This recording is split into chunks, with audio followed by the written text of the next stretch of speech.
मुंबई येथील gateway of India येथून एलिफंटाकडे जाताना बोट उलटून झालेल्या दुर्घटनेत आतापर्यंत 13 प्रवाशांचा मृत्यू झाला आहे।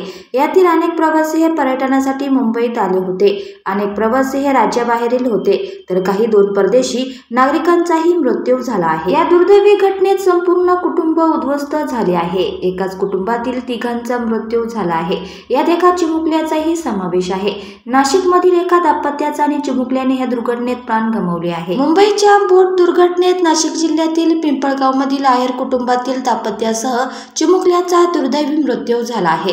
आई वडील आणि चिमुकल्याच्या मृत्यूने कुटुंबियांवर दुःखाचा डोंगर कोसळला आहे। आजारावर उपचारासाठी मुंबई येथे आलेल्या या कुटुंबियांची ही ट्रिप शेवटची ठरली आहे। आजारावर उपचारासाठी पिंपळगाव येथील राकेश नाना आहेर 2 दिवसांपूर्वी पत्नी व मुलासह मुंबईला आले होते। मात्र बोट दुर्घटनेत आहेर कुटुंबियांचा बळी गेला आहे।